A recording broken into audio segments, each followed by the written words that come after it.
આગામી 7 દિવસ રાજ્યમાં હળવાથી મધ્યમ વરસાદની આગાહી કરાઈ છે। હવામાન વિભાગે આગાહી કરી છે 4 થી લઈને 10 ઓગસ્ટ સુધી વરસાદ રહેશે, પરંતુ આ વરસાદ સામાન્યથી મધ્યમ રહેશે। સૌરાષ્ટ્ર પર અપર એર સર્ક્યુલેશનની અસર છે, એના લીધે સામાન્યથી મધ્યમ વરસાદ રહેશે। હાલ માછીમારોને કોઈ વોર્નિંગ આપવામાં નથી આવી। 4 अगस्त से लेकर 10 अगस्त तक जो गुजरात रीजन है और सौराष्ट्र कोस्ट रीजन दोनों क्षेत्रों में कोई स्थानों में आपका हल्का से मध्यम बरसात का संभावना है। अहमदाबाद है, इसके लिए जो पूर्वानुमान है हल्का से मध्यम बरसात का संभावना है ठंडा सवार के साथ। अभी जो बारिश का स्थिति है राज्यों में, गुजरात स्टेट में जो एक्चुअल रेनफॉल है 475.7 mm, जो नॉर्मल बारिश है 406.1 mm, जो 17% नॉर्मल से ऊपर है। લીમખેડાના મોટા હાથીધરામાં તંત્રએ રોડ બનાવી દીધો, પરંતુ થાંભલો ખસેડવાનું ભૂલી ગયા। રસ્તાની વચ્ચોવચ્ચ થાંભલો નાખવાથી લોકોને ભારે હાલાકી વેઠવી પડે છે, તેમજ અકસ્માતની ઘટના વધતી હોવાની પણ સ્થાનિકોની ફરિયાદ છે। દુર્ઘટનાને લઈ અને દુર્ઘટનાને નોતરનાર વહીવટી તંત્રની અણઆવડતનો આ નમૂનો છે, એ હાલ જોઈને લોકો પણ દંગ રહી ગયા છે। તંત્ર દ્વારા ઇલેક્ટ્રિક પોલ પર કોઈપણ પ્રકારનું રિફ્લેક્શન લાઇટ કે પછી સાંકેતિક ચિહ્ન લગાવેલ નથી। પૂરપાટ ઝડપે આવી રહેલ કોઈપણ વાહન ચાલકનું અકસ્માત થવાની ભીતિ સેવાય છે। હવે તંત્ર પોતાની ભૂલને સુધારી જલ્દીથી આ થાંભલો હટાવે તો સારું, નહીતર તંત્રના પાપે લોકોને ભોગ બનવાનો વારો આવશે। લીમખેડાથી ગોરિયા તરફ રસ્તો જાય છે, એની વચ્ચે એક વીજ પોલ આવેલો છે। પહેલા રોડ બનાવ્યો પણ હટાયો નથી વીજ પોલ, અને હવે પણ ફરી રસ્તો સિંગલ પટ્ટી થઈ તો પણ નથી હટાયો। એના માટે વારંવાર આકસ્મિક ઘટના બને છે અને કોઈ સંકેત બોર્ડ પણ લગાવ્યો નથી। તમામ વસ્તી અમારે અહીંથી લગભગ 10 થી 12 ગામોના વિદ્યાર્થીઓ આ રસ્તા પર ગુજરતા હોય છે। આ જે વીજ થાંભલો જે રોડની વચ્ચે છે એ વહેલી તકે ખસે। આ થાંભલાની જરૂર છે હટાવવાની। અમારે આરમાં ગાડીઓની અવર જવર થાય છે, કાલ ઉઠીને કંઈક અચાનક એક્સિડન્ટ થાય તો એની જવાબદારી કોણ લેશે? બે રોડની વચ્ચે એક વીજ પોલ છે જે તંત્ર હટાવવાનું ભૂલી ગઈ છે, જેના કારણે વારંવાર અકસ્માતો થાય છે અને ભવિષ્યમાં પણ મોટો અકસ્માત થવાની સંભાવના છે। લીમખેડાના મોટા હાથીધરા ખાતે તંત્ર દ્વારા જે બુદ્ધિનું પ્રદર્શન કરવામાં આવ્યું હોય તેવો એક કિસ્સો અત્યારે સામે આવ્યો છે। કારણ કે અત્યારે આપણે હું દ્રશ્ય જોવડાવીશ કે જે આ જે છે મોટા હાથીધરાનું ચોપાટવાલી ગામ તરફ જતો રસ્તો છે, અને અહીં જે કહી શકાય કે એક બુદ્ધિનું પ્રદર્શન થયું હોય તેવું લાગી રહ્યું છે। રોડના વચ્ચોવચ્ચ જે થાંભલો વીજ વાયરનો છે તે રોકાયેલો છે, અને આ જે નડતરરૂપ થાંભલો છે તે અનેક અકસ્માતના કારણો બની શકે છે આવનાર સમયમાં। કારણ કે અહીંયાથી ઉપરથી વીજ લાઈન પ્રસાર થઈ રહી છે, તે વીજ લાઈન અત્યારે પણ ચાલુ છે, અને જે આ રોડ છે તે રોડની વચ્ચોવચ્ચ આ થાંભલો હોવાના કારણે વાહન ચાલકો અને ગ્રામજનોને ભારે હાલાકી વેઠવી પડતી હોય છે। 12 થી વધુ ગામોના જે વિદ્યાર્થીઓ છે તે પણ અહીંથી પસાર થતા હોય છે, અને વધુમાં વધુ સંખ્યામાં કહી શકાય કે આ જે 12 થી વધુ ગામોના લોકો અહીંથી પસાર થઈ રહ્યા છે, ત્યારે આ જે વીજ વાયર સહિતનો જે થાંભલો છે તે થાંભલો લોકો માટે ક્યાંક ને ક્યાંક મુશ્કેલી બની રહી છે। કારણ કે રોડ બનાવતી વખતે કોઈ પણ અધિકારી દ્વારા અહીંયા ધ્યાન આપવામાં આવ્યું છે કે નહીં તે પણ એક મોટો સવાલ ઉભો થવા પામે છે, અને MGVCL અધિકારીઓ તેમજ આ રોડ વિભાગ આના ઉપર કઈ પ્રકારે પગલાં લેશે તે તો આવનાર સમય જ બતાવશે। સૌરભ ગેહલોત, ન્યૂઝ 18। હાલ ચોમાસાની સિઝન ચાલી રહી છે અને છતાંય સૌરાષ્ટ્રના કેટલાક ભાગોમાં વરસાદ નહિવત પ્રમાણમાં છે, જેમાં ગીર સોમનાથ જિલ્લાનો પણ સમાવેશ થાય છે। મેઘરાજાએ લાંબો વિરામ લેતા ખેડૂતો પાકને બચાવવા પિયત તરફ વળ્યા છે।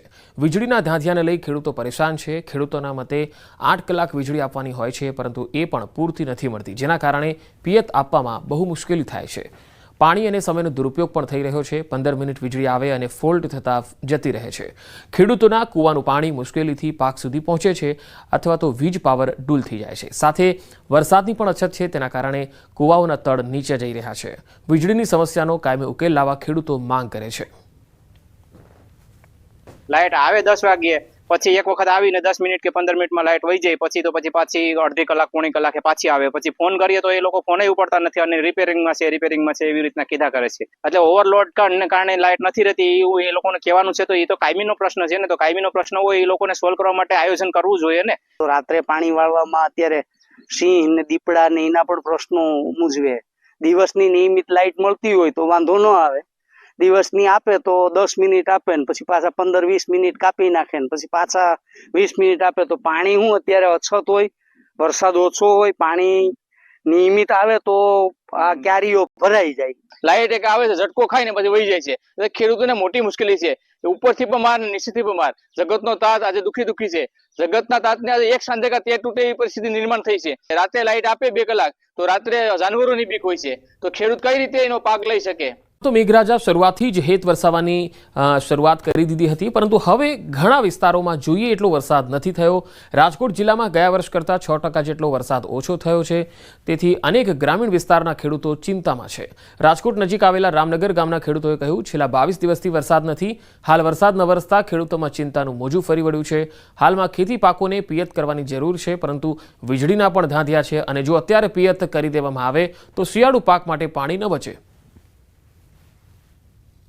વરસાદે ખેડૂતોની ચિંતા વધારી છે. ખાસ કરીને રાજકોટ જિલ્લામાં આ વખતે 6% જેટલો વરસાદ છે તે ઓછો છે. જો કે અનેક ગ્રામ્ય વિસ્તારો એવા છે કે જ્યાં જે વરસાદ વરસવો જોઈએ, જે મગફળી કપાસ સહિતના પાકને જે પિયતની જરૂર હોય તે વરસાદ નથી વરસ્યો અને એમના કારણે ખેડૂતો છે તે ચિંતામાં મુકાયા છે. રાજકોટનું રામનગર ગામ છે કે જ્યાં અત્યારે જે છે એ ખેડૂતો આપણી સાથે છે, ગામના સરપંચ અને આગેવાનો છે, આપણે એમની સાથે પણ વાત કરીશું. અમારા ગામમાં આજથી 23 દિવસ પહેલા વરસાદ થોડોક થયો છે, તે પછી વરસાદ થયો જ નથી અને અટાણે બધાને પિત્તની જરૂર છે, લાઇટની થોડાક પ્રોબ્લેમ રહે છે. ખેડૂતોમાં અત્યારે ખૂબ જ ચિંતાનો વિષય છે. સૌપ્રથમ તો ન્યૂઝ 18 ગુજરાતી ચેનલને અમે ખૂબ જ ધન્યવાદ આપીએ છીએ કે ખેડૂતની વેદના સાંભળવા માટે ડાયરેક્ટ ખેડૂતના ખેતરે આવી પહોંચી છે. તે બદલ ન્યૂઝ 18 ગુજરાતી ચેનલને અમે ખૂબ ખૂબ આવકારીએ છીએ. વરસાદની અત્યારે બહુ અછત છે અને સૌને વધારે જરૂર છે. અત્યારે પિયત ચાલુ છે. છેલ્લા 22 દિવસથી આ વરસાદ થયો નથી. સૌ કોઈ ખેડૂતોએ પોતાનું કોઈ દીકરીના લગ્ન વાવ્યા છે, કોઈના પોતાના છોકરાના લગ્ન વાવ્યા છે, કોઈએ પોતાના પાકા મકાન વાવ્યા છે. ખેડૂતને અત્યારે તકલીફ છે, વરસાદ નથી. અત્યારે છેલ્લા 22-23 દિવસથી વરસાદ નથી અને ખાસ કરીને પિયતની જરૂર છે. તો જેને પાણી છે ડેમના કાંઠે એ લોકો પાઈ રહ્યા છે.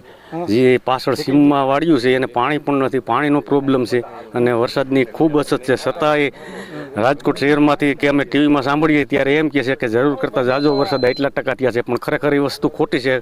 ગ્રામ્ય લેવલે આટલો વરસાદ છે જ નહીં.